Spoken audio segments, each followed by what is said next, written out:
자, 우리 이보다 큰 것도 하리니 이런 제목으로 지금 5번째 마지막 시간 말씀을 나누려고 하는데, 마침 지난주에 우리 선교사님 김평강 선교사님 오셔서 전해주신 말씀이 저희가 쭉 해온 얘기하고 연결되는 것 같아서 참 좋다 이런 생각이 듭니다.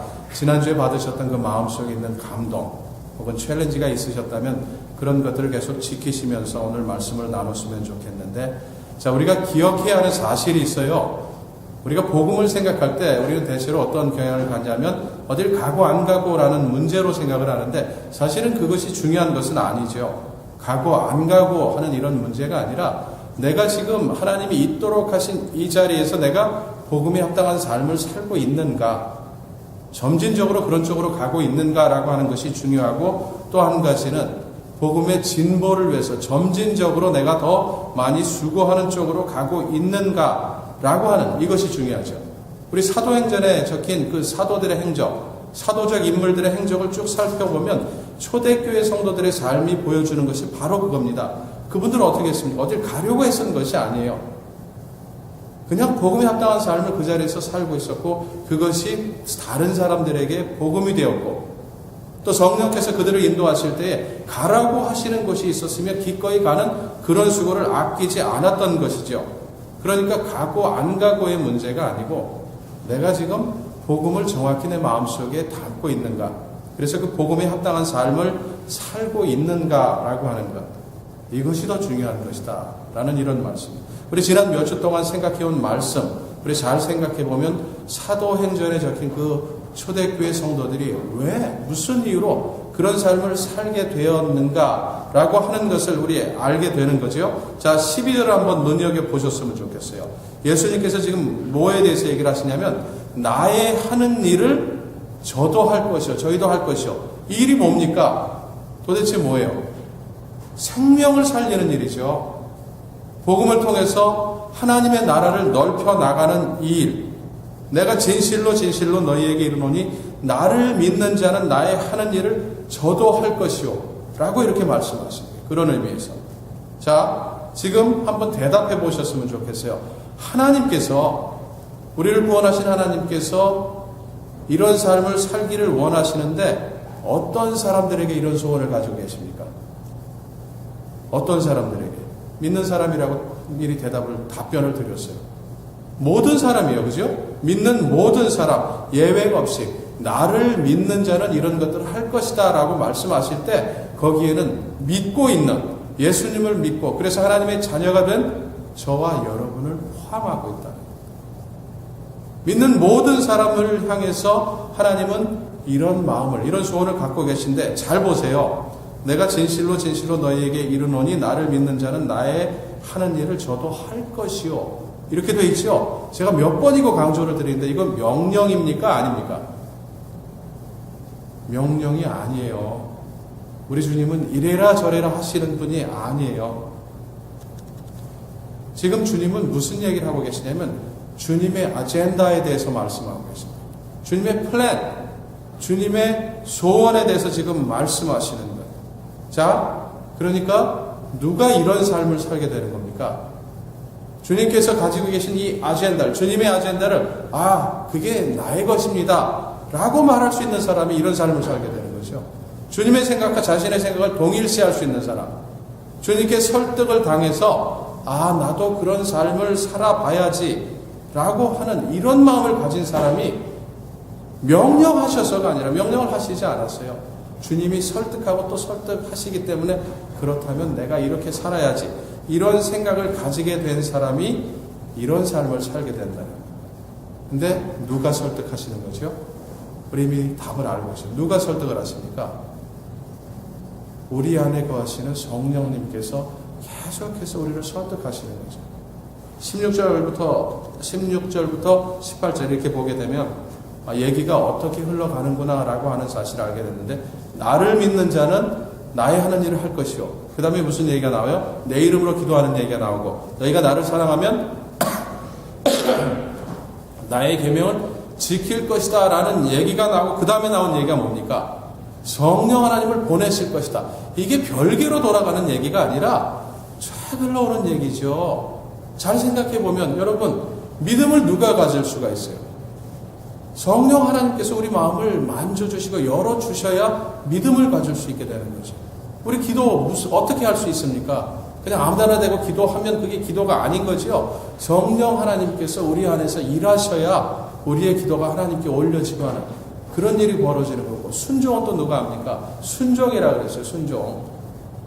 억지로 하는 것이 아니라 순종은 성령 하나님께서 우리를 이끄시고 우리를 설득하시고 그렇게 할 수 있도록 도우셔야 순종할 수 있다는 거예요. 사실 따지고 보면 지금 주님께서 처음부터 하셨던 얘기는 전부 다 누구의 일입니까?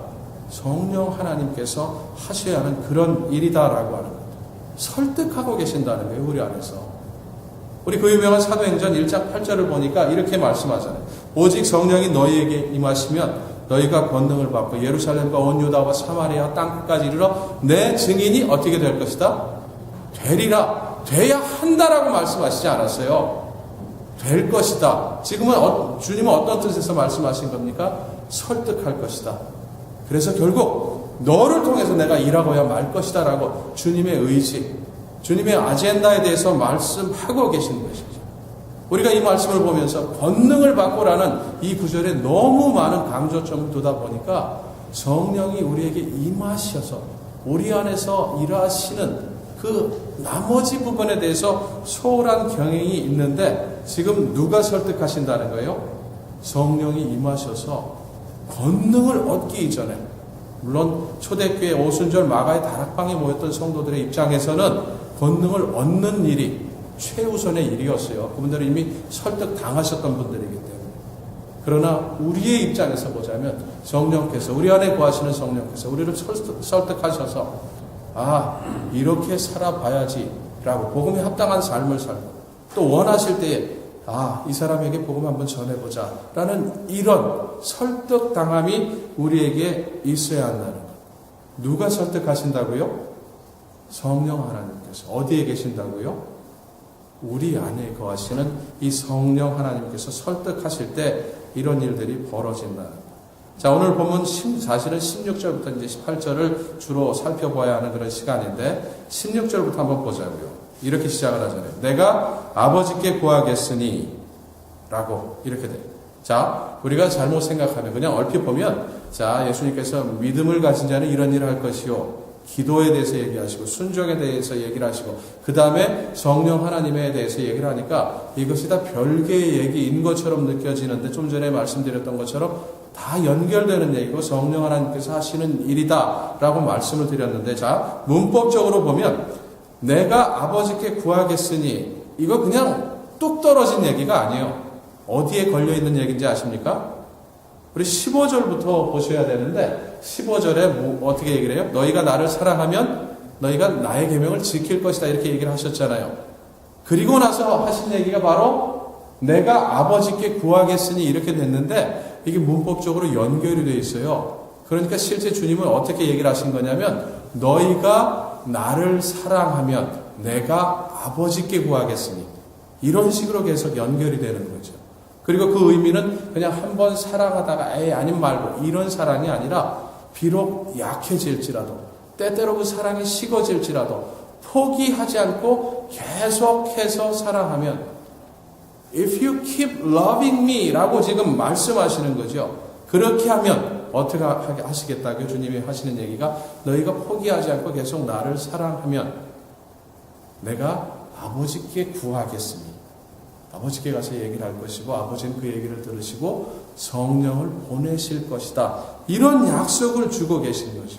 자, 이걸 다시 한번 풀어서 설명드릴까요? 너희가 나를 사랑하면 너희들 입장에서 해야 하는 일이 생겨난다. 그게 뭐예요? 주님의 말씀 따라 살아가는 일. 그건 너희들이 할 일이고, 자, 나머지 내가 할 일이 생겨나는데 그게 뭐예요? 너희를 그냥 내버려 두지 않겠다는 것. 너희가 나를 사랑하기 때문에 너희가 나를 사랑하는 그 사랑에 대한 반응으로 내가 아버지께 구할 것이고, 아버지는 너희를 그렇게 살아갈 수 있도록, 더욱 힘써 살아갈 수 있도록 성령을 보내셔서 너희를 도우실 것이다 라고 하는 거예요. 자, 오해는 마십시오. 지금 주님께서 아무런 계획이 없으시다가 갑자기 얘들이 나를 사랑하네? 내가 뭔가 해줘야 될 것 같네? 라고 하는 이런 즉흥적인 보답 차원의 얘기를 하고 계신 것이 아니죠. 세상을 지으시기 전부터 계획하셨던 그 일을 지금 시행하시는데, 자, 요 부분만 놓고 보자면 바로 그런 의미가 된다는 것. 우리가 계속해서 사랑하면. 주님이 먼저 사랑하셨어요. 그죠? 그래서 그 사랑 때문에 우리도 계속해서 주님을 사랑하면 그 사랑으로 그치는 것이 아니라는 거죠. 성령을 보내셔서 그 사랑에 힘을 실어주신다. 여러분, 이 말씀을 좀 쉽게 풀어볼까요? 내가 지금 십자가에서 죽을 거고 다시 살 거고 얘들한테 좀 보였다가 다시 하늘나라로 올라갈 것인데, 얘들은 계속해서 나를 사랑하고 있는데 얘네들 생각하면 얼마나 내 마음이 짠해지는지, 내가 가만히 있지 않을 거라고. 내가 하나님께 올라가서 하나님께 무언가 하시라고 부탁을 드릴 것이고, 하나님은 그 부탁을 반드시 들어주셔서 무언가를 행하실 것인데, 그것이 바로 성령께서 오시는 것이다. 우리가 보아야 하는 중요한 포인트가 뭐냐면, 그냥 오순절 마가의 다락방에서 기도했더니 성령이 임하셨더라라는 얘기가 아니에요. 그것보다 더 근본적인 바탕에 깔린 생각이 뭐냐면, 사랑의 반응을 보였더니, 사랑 때문에 그렇게 했더니, 사랑 때문이에요. 전부 다 사랑 때문에.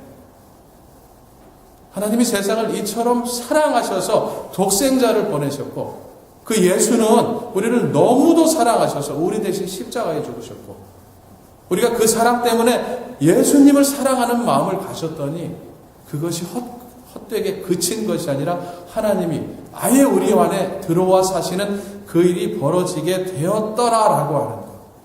여기서 시작이 되는 거죠. 사랑. 이 사랑 때문에 우리가 하나님께 보일 수 있는 반응, 그것이 커지고 점점 커져서 주님을 위해서 사는 삶이 되고 주님의 나라를 선포하면서 살아나가는 삶이 된다라고 하는 것. 그러니까 이 시간에 우리가 우리 스스로에게 던져야 하는 중요한 질문이 있다면, 우리가 처한 환경이 어떠하든지, 우리가 가지고 있는 문제가 어떠하든지, 주님을 사랑하십니까? 나는 주님을 사랑하고 있는가라고 하는 질문이죠. 그죠? 주님을 사랑하십니까, 여러분? 앞으로도 계속 사랑하실 겁니까? 여러분, 그렇게 하실 수 있다면 결코 거기서 그치질 않아요. 제자들이 오순절 마가의 다락방에서 경험했던 그 일이 바로 우리의 경험이 되는 거죠. 그분들의 미래, 그분들이 보여줬던 모습이 바로 우리가 지금 당장 하나님의 나라를 경험하고 하나님의 나라를 넓혀나가는 그 일을 하고 있지 못하다면, 제자들이 보여주었던 그 모습이 바로 우리의 미래가 된다고 하는 사실을 우리가 이 시간 기억할 필요가 있어요. 자, 이 대목에서 우리가 문법적으로 또 주의할 부분이 하나 있는데, 예수님께서 뭐라 그러셨어요?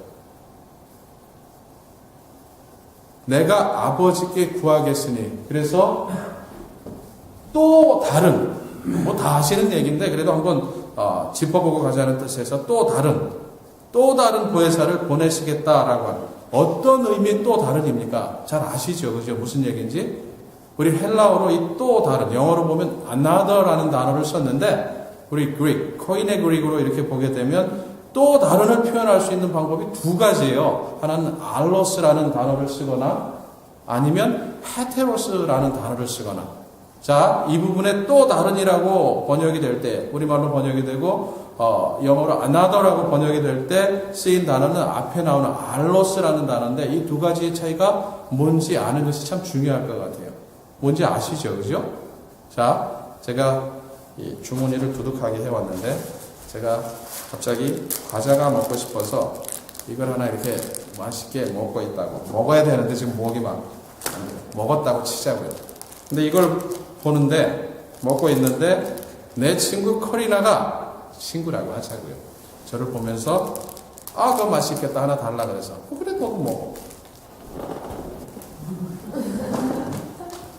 그래서 코리나한테 하나 이렇게 줬어요. 그랬더니 코리나가 이렇게 먹어보고는 맛있게 느껴졌는지, 실제 그걸 좋아하는지 어쩐지 모르지만 그렇다고 가정을 하자. 맛있네? 그 과자 하나 더 줘 라고 저한테 부탁을 했다고 치자고요. 그랬을 때 제가 그래? 친구니까. 이렇게 해가지고, 아까 뭐 줬어요? 산도를 줬어요. 크라운 산도를 줬는데, 이번엔 이게 뭐예요? 헤테이스를 이렇게 주면, 제가 과자를 주긴 준 건데, 다른 과자를 줬잖아요. 이게 바로 헤테로스예요. 이게 헤테로스고, 근데 제가, 아까 먹었던 그 과자가 맛있는 거니까 그걸 달라는구나 해가지고 주머니를 뒤져보니까 마침 그게 있어서 똑같은 걸 이렇게 줬어요. 과자는 과자인데 아까 것과 똑같은 과자잖아요. 그죠? 이게 알로스입니다. 자, 제가 왜 이런 설명을 드리냐면 예수님께서 또 다른 보혜사를 보내신다라고 했을 때 그 말의 의미가 바로 이런 거라는 거죠. 자, 또 다른 보혜사를 보내시겠다라고 했을 때 그 말에 담겨져 있는 뜻이 뭐겠어요?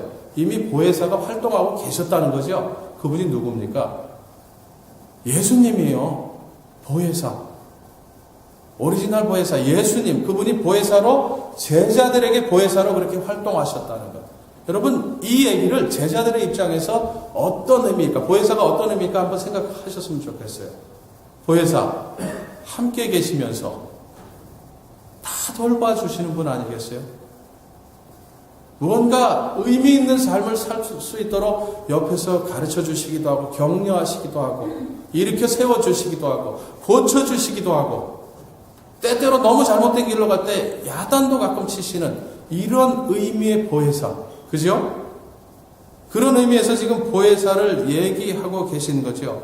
자, 헬라어로 보면 이 보혜사라는 단어가 파라클레이토스라는 이런 단어예요. 근데 이 말의 문자적인 의미, 이 파라클레이토스라는 보혜사로 번역할 수밖에 없는 이 단어의 문자적인 의미는 그냥 어떤 거냐면 내가 이렇게 서 있으면 내 옆에 나란히 와 계신 분, 그 누구? 그게 보혜사예요. 그분이 내 옆에 나란히, alongside of me, 내 옆에 서 계신 분. 이 말이 담고 있는 뜻이 보혜사인데 보혜사가 어떤 역할을 하냐면 그냥 서 계실 뿐만 아니라 나를 돌봐주시고 나를 도와주시고 나를 조언하시고 나를 인도하신다라고 하는 이런 의미를 갖게 된 거죠. 이게 바로 보혜사라는 단어인데 자, 영어로 번역하다 보니까 너무너무 힘들었어요. 이분들이. 잘 보세요. NIV로 뭐라고 번역을 했냐면 NIV는 counselor라는 이런 단어를 썼어요. 킹 제임스 버전은 맨 처음에 comforter라는 이런 단어를 썼다가 뉴 킹 제임스 버전을 만들 때는 helper라는 단어로 다시 바꿨어요. Revised Standard 버전을 보면은 counselor라는 단어로 시작했는데 new NRSV를 만들 때는 advocate이라는 이런 단어를 썼다가 이걸 바탕으로 해서 새로 만든 ESV, English Standard 버전을 할 때는 helper라는 단어로 바꿨어요. 오락가락합니다. 왜 그런지 아세요? 영어 단어 중에 그 어떤 거를 택해도 헬라어의 파라클레이토스라는 그 단어의 의미를 다 옮길 수가 없기 때문에 우리말 성경도 마찬가지예요. 우리말 성경을 처음 번역할 때 번역하시는 분들이 고민을 했습니다. 동일한 문제가 생겼어요. 아무리 생각해도 우리가 가진 어휘 중에 파라클레이토스, 성경이 말하고 있는 이 파라클레이토스라는 단어를 그 의미를 정확히 옮길 만한 어휘가 우리말 속에 없다라는 사실 알고는 우리 한글 성경 번역하시는 분들이 꾀를 냈어요. 어떻게 냈는지 아십니까? 중국말은 어떻게 표현했을까? 읽어보니까 그분들이 먼저 성경을 번역했잖아요. 거기 보니까 보혜사. 우리말 어휘에 없는 말이에요. 중국 사람들이 이렇게 썼네? 그러니까 우리도 그냥 이렇게 써버리자. 그래서 보혜사 된 거예요. 다른 의미가 없습니다. 지금 제가 지난주에 김평강 선교사님 모셨을 때 중국어 성경에 보혜사라는 단어가 지금도 있습니까? 라고 물어봤던 이유가 바로 거기에 있어요. 제가 직접 눈으로 확인할 수 있었던 중국어 성경, 대만에서 번역된 건 보혜사라는 단어를 그냥 그대로 쓰고 있어요. 왜 그런 단어를 그냥 썼냐면, 우리가 안 쓰는 말인데도 썼냐면, 도저히 표현할 방법이 없기 때문에. 자, helper, counselor, advocate 다 써도 좋은데 어떤 단어를 써도 옮겨지지 않는 부분이 뭐겠어요? 번역이 안 되는 부분. 바로 이 부분이 번역이 안 되는 거예요. 내 옆에 계신 분. helper 헬퍼가 옆에 있을 수도 있고 아닐 수도 있잖아요. 그죠? 카운슬러가 옆에 있을 수도 아닐 수도 있고 뭐 어떤 단어를 써도 마찬가지예요. 이 옆에 계신다라고 하는 이 개념을 담고 있는 단어가 미국 문화 속에, 영국 문화 속에, 한국 문화 속에 없기 때문에 사람들은 고민하다 그냥 할 수 없이 이렇게 번역하게 됐다라고 합니다. 자, 중요한 사실은 주님께서 보혜사라는, 우리말로 보혜사로 번역된 이 단어를 사용하셨을 때 그 말의 뜻은 바로 내 옆에 계셔서 나와 언제나 함께 하시면서 나를 도우시고 나를 격려하시고 나를 이끄시는 그런 분이셨다라고 합니다. 근데 제자들에게 문제가 생겼죠. 이제 주님이 뭐라고 얘기하십니까? 나 죽을 것이다. 떠날 것이다. 그랬더니 제자들이 무슨 걱정을 하기 시작했어요? 그러면 큰일인데. 주님이 없이 살아간다는 걸 아직 생각해 본 적이 없는데. 우리가 곤란해질 텐데, 어려울 텐데, 이런 근심, 걱정, 두려움을 가지게 됐죠. 그런 제자들에게 지금 주님께서 약속하신 것이 바로 또 다른 보혜사라는 것. 무슨 뜻이겠습니까? 주님께서 이제까지 함께 하셨던 것처럼 늘 함께 하시면서 말씀을 주시고 인도하시고 세워주시고 이끌어주시는 그런 분이 오실 것이다라는 이런 얘기죠. 제자들에게 이렇게 얘기하시는 거예요. 그게 문제라면 하나도 달라지는 것이 없다. 하나도 달라지는 것이 없고 너희가 이제까지 해왔던 것처럼 계속해서 나를 사랑하기만 하면 그것이 너희의 역할이고 그러면 내가 다 알아서 할 것이다. 성령 하나님을 보내셔서 너희와 함께하게 하실 것이다. 라고 하는 것이 바로 여기에 담겨져 있는 약속이라는 거예요. 자, 심지어 요한복음 16장 7절을 보니까 주님은 이렇게까지 얘기를 하시는데 뭐라고 얘기를 하십니까? 그러하나 내가 너희에게 실상을 말하노니 내가 떠나가는 것이 너희에게 유익이라. 내가 떠나가지 아니하면 보혜사가 너희에게로 오시지 아니할 것이요 가면 내가 그를 너희에게로 보내리니. 이렇게 말씀하시는데 지금 주님의 포인트는 뭐예요? 사실상 뭐 영어로 뭐 비교급 이런 것을 사용하시지 않았어요. 그러나 사실상 주님께서 의미하시는 바는 너희가 나와 함께 있는 이것보다 성령 하나님과 함께 있는 것이 더 낫다. 베러라고 이렇게 말씀하고 계신 거죠. 그렇죠? 어떤 점에서 더 낫다라고 얘기를 하시는 겁니까? 우리 가끔씩 이런 생각이 들죠. 저도 그런 생각을 많이 해봤는데 성령 하나님이 내 안에 계셔. 그래 나는 성경이 그렇게 증거를 하고 있고 믿고 있고 그렇게 강렬하진 못해도 나름대로의 체험이 있으니까 믿는다라고 하지만 제 마음속에 어떤 생각이 가끔 드냐면 그 옛날 제자들처럼 바로 페이스 투 페이스 이렇게 얼굴을 맞대고 주님과 얘기할 수 있다면 살갗을 부벼대면서 주님과 교제할 수 있다면 내가 힘들고 아플 때 내 고민을 가지고 실제 person to person 주님 앞에 나가서 내 얘기를 다 끄집어내놓고 얘기할 수 있다면 얼마나 좋을까? 실제 그렇게 할 수 있다면 내 신앙이 지금보다는 훨씬 더 좋을 텐데 라고 하는 이런 생각을 할 때가 많이 있어요. 여러분 그런 생각 가져보신 적이 있습니까? 맞죠? 근데 주님은 그런 우리를 향해서 뭐라고 얘기를 하시냐면 내가 너희와 그렇게 사는 것보다 성령 하나님이 너희 안에 계시는 것 성령 하나님과 함께 사는 삶이 훨씬 더 낫다라고 이렇게 말씀하세요. It's much better. 이렇게 얘기를 하시는 건데 어떤 점에서 그렇다라는 얘기예요. 어떤 점에서.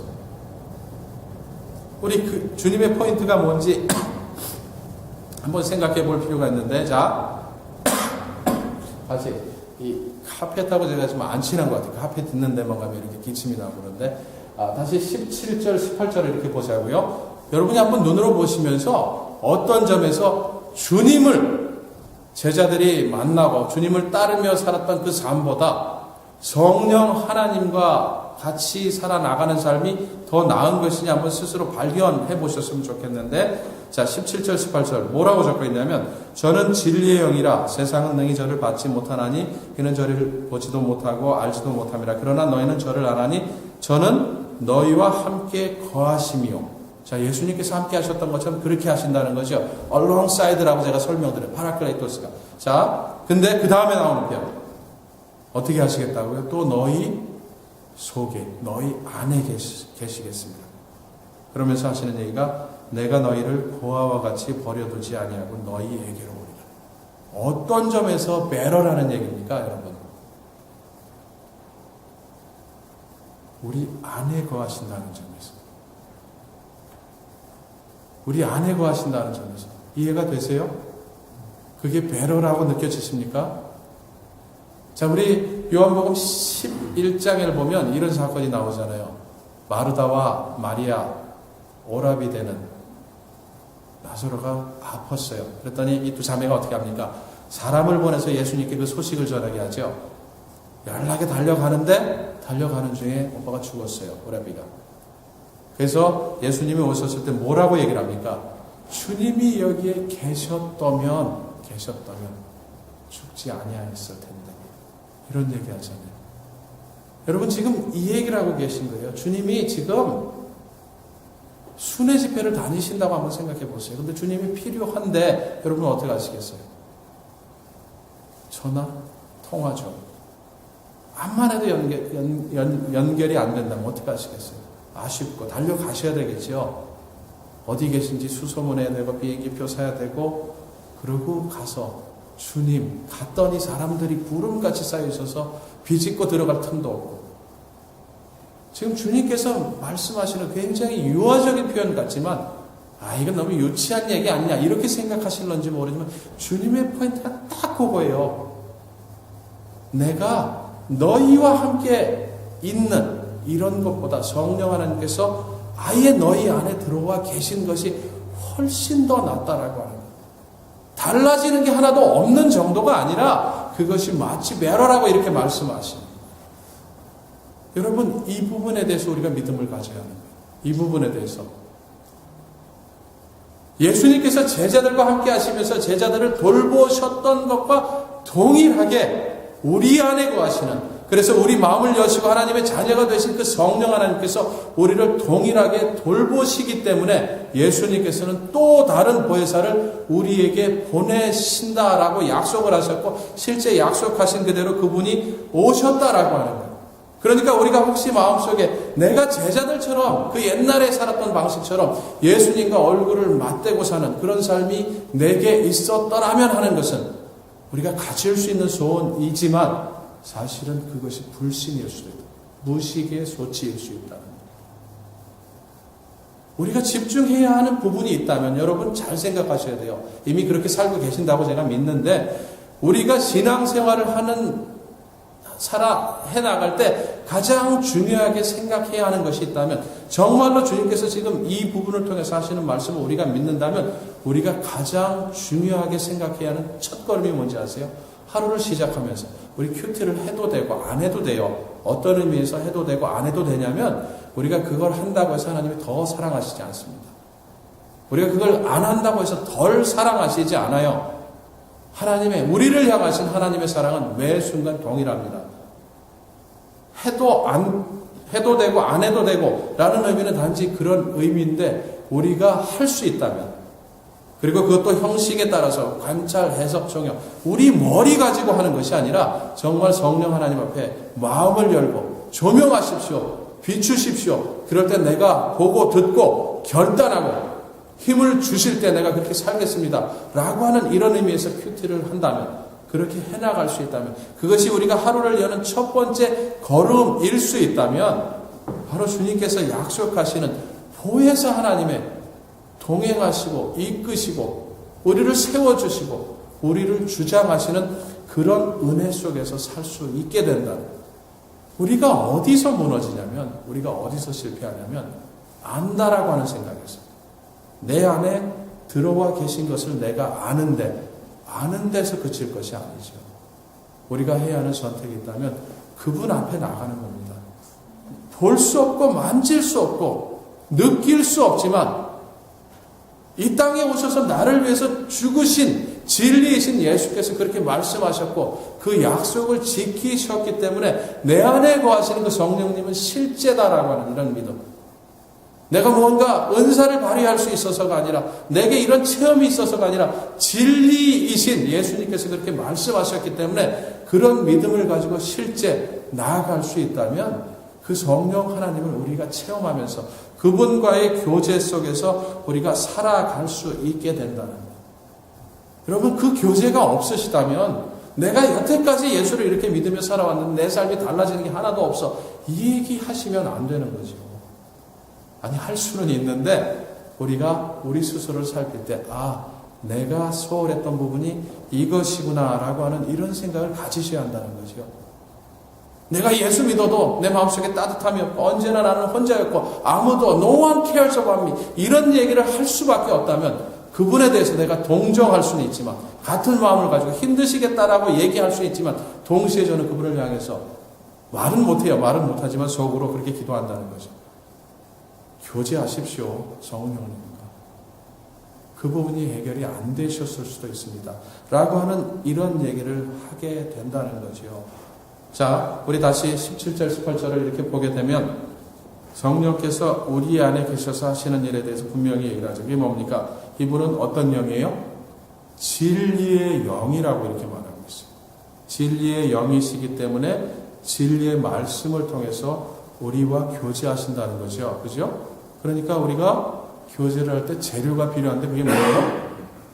복음, 하나님의 말씀이라고 하는 이런 재료가 필요하고. 자, 몇 절 아래에 내려가서 보면 요한복음 14장 26절을 보니까 보혜사 곧 아버지께서 내 이름으로 보내실 성령 그가 너희에게 어떤 것을 모든 것을 가르치시고, 그 다음에 나오는 표현이 중요한데 내가 너희에게 말한 모든 것을 생각나게 하시리라. 그게 뭡니까? 복음이에요. 복음. 하나님 나라의 복음에 대해서 우리에게 계속해서 가르치시고 리마인드하게 해주신다라고 하는 것. 달리 표현하자면 복음을 재료 삼아서 그것 가지고 우리와 교제하신다라고 하는 거예요.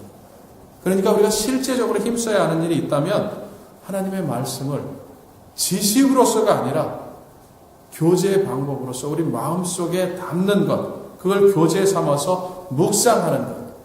어떤 큐티 학교에서 가르치는 것처럼 관찰, 해석, 적용 이렇게 머리로 하는 큐티가 아니라 비추십시오. 보여주시는 것을 내가 보겠습니다. 알게 하십시오. 알려주시는 것을 마음에 담겠습니다. 내게 힘을 주십시오. 그러면 내가 이렇게 살겠습니다. 라고 하는 이런 의미에서의 묵상이, 이런 묵상이 우리에게 있어야 한다는 거예요. 이거 없이 성공적인 그리스도인의 삶을 살려고 한다는 것은 불가능이라는 거죠. 불가능. 우리가 해야 하는 것. 그 부분은 우리가 해야 하는 것. 자, 18절을 다시 잘 보면 고아와 같이 내버려 두지 않을 거라고 이렇게 말씀하시죠. 여러분, 어떻게 이루어졌습니까? 이 말씀이. 이렇게 생각할 수 있어요. 부활하신 주님이 다시 제자들을 찾아주셨다라는 의미로 해석할 수도 있고, 또 한 가지는 이제 재림의 날에 다시 오셔서 제자들을 만나 주실 것이다라고 굉장히 먼 훗날의 얘기로 이렇게 볼 수도 있는데, 기본적으로 이 말씀은 언제 이루어졌냐면 오순절 마가의 다락방 성령께서 강림하시는 이 사건을 통해서 이루어졌다라고 하는 것. 자, 우리 이 말씀 한번 실제적으로 어떤 의미인지 한번 생각해 보시죠. 고아와 같이 내버려 두지 않으실 거라고 이렇게 말씀하셨는데, 예수 믿는 사람 중에, 그 안에 성령을 모시고 사는 사람 중에 아주 많은 사람이 어떻게 살고 있어요? 고아처럼 살고 있어요. 누구 잘못 때문에? 굳이 잘못이란 단어를 쓴다면 우리 스스로의 잘못 때문에. 누가 고아겠어요? 고아처럼 살고 있는 사람이겠어요. 주님께서 하신 이 약속에 의하면 우리가 해야 하는 부분이 있잖아요. 그죠? 그 성령 하나님과 교제하면서 사는 일인데, 그 일에 대해서 소홀한 사람들, 고아처럼 살 수밖에 없는 거죠. 그죠? 달리 고아가 아니라, 안 계셔서가 아니라 계신데 내가 그분 앞에 나아가면 나를 만나주시고 나와 교제하시면서 주님의 하신 그런 말씀들, 복음을 가지고 나를 일으켜 세우시고 나를 이끄시고 나를 인도하시는 그런 삶을 살도록 하시는데, 내가 그 점에 있어서 너무 소홀했기 때문에 나는 고아처럼 살 수밖에 없는 거죠. 우리가 꿰어야 하는 첫 단추가 있다면 바로 이것이라고 하는 사실을 우리 기억할 필요가 있습니다. 우리 로마서 8장 12절부터 16절을 보니까 이런 말씀이 나오는데, 그러므로 형제들아 우리가 빚진 자로되 육신에게 져서 육신대로 살 것이 아니라 너희가 육신대로 살면 반드시 죽을 것이로되 영으로서 몸의 행실을 죽이면 살리니 무릇 하나님의 영으로 인도함을 받는 그들은 곧 하나님의 아들이라. 너희는 다시 무서워하는 종의 영을 받지 아니하고 양자의 영을 받았으므로 아바 아버지라 부르짖느니라. 자, 이 부분에서 흘러가는 얘기가 뭔지 아시죠? 우리가 육신에 속한 사람이 아니고 영에 속한 사람들이기 때문에, 성령께서 우리 안에 거하시기 때문에 영에 속한 사람이고, 그런 사람들이기 때문에 앞으로도 계속 영에 속한 spiritual life를 살아가야 하는데 어떻게 해야 된다는 것? 무엇이 첫 단추라고 얘기를 하고 있어요? 우리 16절을 잘 보셨으면 좋겠어요. 성령이 친히, 어디 계신 성령이? 우리 안에 거하시는 성령이 무슨 일을 하신다고요? 우리 영으로 더불어 우리가 하나님의 자녀인 것을 증거하신다. 우리가 묵상하며 나갈 때 성령 하나님께서 우리 안에서 우리에게 말씀해 주시는, 확인시켜 주시는 진리 하나가 틀림없이 있다는 것, 거기서 시작해야 한다는 것. 그게 뭐냐면 우리 이미 머리로 알고 있지만 가슴으로 별로 느끼며 살고 있지 못하는 진리, 우리가 하나님의 아들이고 하나님의 딸이다라고 하는 것. 누가 확인시켜 주신다고요? 성령 하나님께서. 어떻게 할 때? 우리가 그 앞에 나가려고 할 때, 그 앞에 나가서 교제하려고 할 때, 그게 첫 단추고, 거기서 성공할 수 있다면, 거기서 말씀하시는 그 음성, 아버지가 계시고 우리는 영광스러운 하나님의 자녀라는 이 사실을, 그 음성을 그 자리에서 들을 수 있다면 그제야 비로소 어떤 삶을 살게 된다고요? 육신에 속한 삶이 아니라 영에 속한 삶, 영의 일을 생각하는 그런 삶을 살 수 있게 된다라고 이렇게 말씀하시는 거죠. 그러니까 묵상을 해라 마라, 저는 드릴 이유가 없어요. 이미 다 알고 계시기 때문에.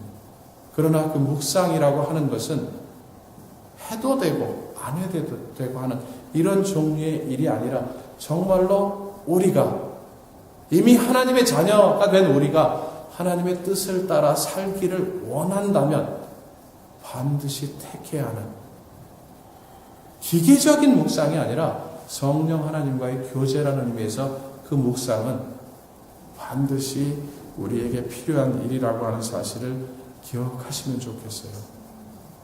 우리가 믿는 이 크리스티애니티, 기독교가 에틱, 윤리라면 저는 상당히 하는 일이 쉬워지죠. 맨날 이렇게 설교하면 돼요. 이거 하십시오, 이거 하지 마십시오. 그리고 여러분은 그렇게 살아가시면 굉장히 좋은 크리스찬으로 칭찬받으실 거예요. 그런데 우리가 믿는 이 기독교는, 우리가 가진 이 진리의 말씀은 에틱이 아니에요. 그것을 뛰어넘는 것입니다.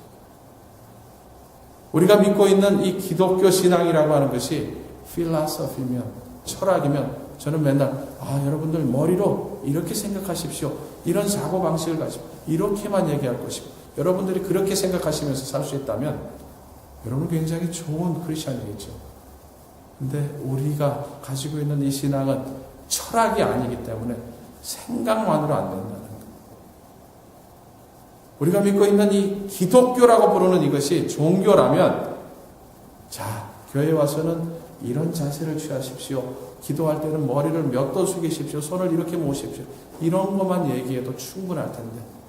그리고 그렇게 하실 수만 있다면 여러분들은 굉장히 좋은 크리스찬이라고 칭찬받으실 텐데, 우리가 가진 이 신앙은 그런 것이 아니잖아요. 그죠? 이것은 릴레이션십입니다. 살아계신 하나님과의 릴레이션십이기 때문에 우리가 힘써야 하는 일이 있다면 보혜사, 또 다른 보혜사로 오신 그 성령 하나님과 교제하면서 나아가는 일이에요.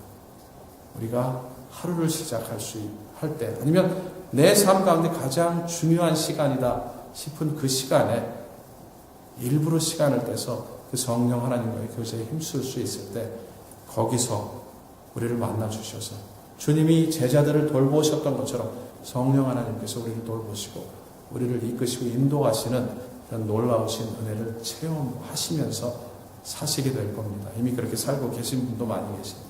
우리 다시 한번 우리 삶이 어떠한지 하나님 앞에서 점검하시면서 내가 이 일에 힘쓰겠습니다. 교제하며 나가겠습니다. 만나주시고 이끄시옵소서. 이런 기도가 마음 깊은 곳에서 나오시면 좋겠습니다. 잠깐 한번 기도하고